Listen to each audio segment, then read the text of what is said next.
Alléluia, Alléluia, Alléluia, Alléluia, Alléluia, Alléluia, Alléluia, Alléluia, Alléluia, Alléluia, Alléluia, Alléluia.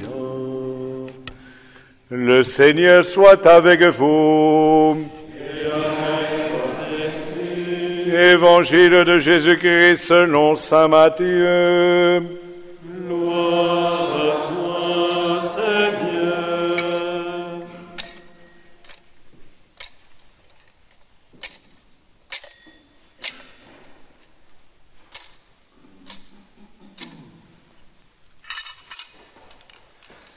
Comme les disciples s'étaient rassemblés autour de Jésus sur la montagne, il leur disait: « Vous avez appris ce qu'il a été dit, œil pour œil, dent pour dent. Eh bien moi je vous dis de ne pas riposter aux méchants, mais si quelqu'un te gifle sur la joue droite, tends-lui encore l'autre. Et si quelqu'un veut te faire un procès et prendre ta chemise, laisse-lui encore ton manteau. Et si quelqu'un te réquisitionne pour faire 1000 pas, fais-en 2000 avec lui. Donne à qui te demande. Ne te détourne pas de celui qui veut t'emprunter. Vous avez appris qu'il a été dit, tu aimeras ton prochain et tu haïras ton ennemi. Eh bien moi je vous dis, aimez vos ennemis et priez pour ceux qui vous persécutent, afin d'être vraiment les fils de votre Père qui est dans les cieux, car il fait lever son soleil sur les méchants et sur les bons, et tomber la pluie sur les justes et sur les injustes.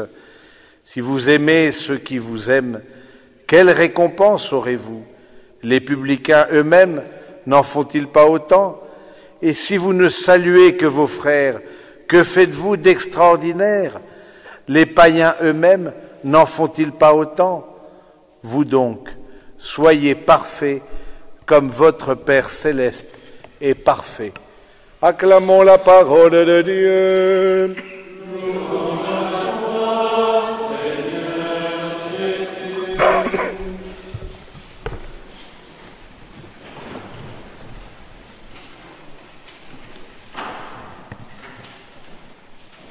Le Seigneur fait tomber la pluie sur les justes et les injustes. Nous en avons été témoins durant cette courte procession. Dans son message pour la paix, le Saint-Père rappelle un point, il rappelle plusieurs points, mais un point que j'aimerais bien méditer avec vous. Il dit au fond, la paix n'est pas un rêve, la paix est accessible.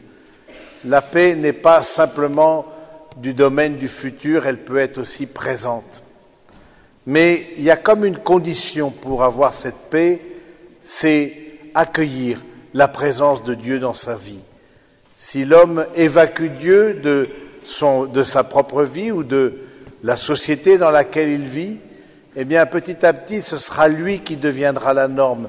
Il n'accueillera pas l'ordre du Créateur, nous l'avons médité ce soir dans le temps de veillée, dans le temps de prière. Il n'accueillera pas l'ordre du Créateur, il voudra se créer son propre ordre, mais alors qui donc entre les humains va fixer un ordre sinon le plus fort contre le plus faible? Et le Saint-Père rappelle au fond ce qui est source de paix, c'est accueillir cette présence de Dieu et petit à petit transformer son cœur pour que cette présence par le Saint-Esprit puisse nous transformer intérieurement. Alors oui, on le voit bien, Jésus dans son évangile va très loin dans cet appel à la paix. Il vous a été dit, œil pour œil, dent pour dent, eh bien moi je vous dis, ne riposte pas aux méchants.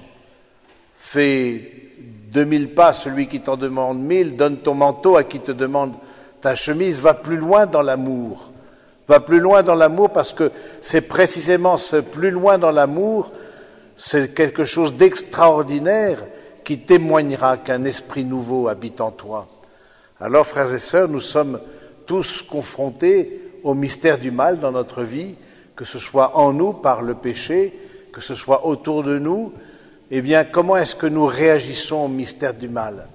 Et à travers cette présence de Dieu, elle est source de paix précisément parce qu'elle permet, face au mystère du mal, face à le mystère d'iniquitude, comme on dit, d'iniquité, eh bien, d'accueillir une présence et en même temps une espérance. Et Jésus nous demande, voilà, il vous a été dit, tu aimeras ton prochain et tu haïras ton ennemi. Mais moi, je vous dis, aimez vos ennemis.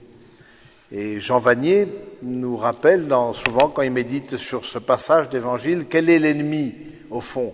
Parce qu'il est rare d'avoir dans une vie un ennemi juré, mortel, qui souhaite notre perte. C'est assez rare. Il dit, au fond, l'ennemi, c'est pas tellement celui-là, si ce n'est celui qui vient toucher notre incapacité d'aimer, celui qui nous fait grimper au rideau, celui qui nous exaspère, qui nous donne de l'urticaire. Voilà l'ennemi. Alors là, oui, tout de suite, la liste des ennemis s'allonge et des tas de visages se présentent devant nos yeux, parce qu'on voit bien des personnes avec qui c'est difficile de vivre, qui nous exaspèrent par leur comportement, par leur manière de faire ou de ne pas faire. Et alors oui, le Seigneur, quand il nous dit « aime ton ennemi », aime celui qui renvoie en toi à ton incapacité d'aimer. Mais pour aimer celui qui renvoie en moi l'incapacité d'aimer, ça veut dire aussi que moi-même, je suis bien enraciné dans cet amour qui est plus fort que le mal et plus fort que le péché. Alors, frères et sœurs, demandons au Seigneur dans cette messe pour la paix, dans cette messe à cheval entre ces 2 années, demandons au Seigneur vraiment qu'il nous arme par la force de son Saint-Esprit, des armes spirituelles. Vous qui avez suivi la retraite, vous les jeunes, eh bien, vous demanderez aussi cette grâce particulière du discernement, cette grâce de la force intérieure, fruit du Saint-Esprit en nous. Vous demanderez aussi que le Seigneur vous arme. Vous serez, et vous êtes déjà, minoritaire au milieu de votre génération. Et c'est vrai que vous l'avez évoqué, le fait d'être seul à croire parfois dans une ambiance de bureau ou dans une ambiance de faculté ou parfois même dans sa propre famille, eh bien cette minorité fait que bien on se sent bien seul. Eh bien faites mémoire de cette nuit où nous avons célébré cette messe pour la paix, pour puiser des forces dans ce qui vous a été donné de vivre dans cette retraite, pour pouvoir témoigner d'un Dieu qui nous appelle des ténèbres à son admirable lumière. Amen.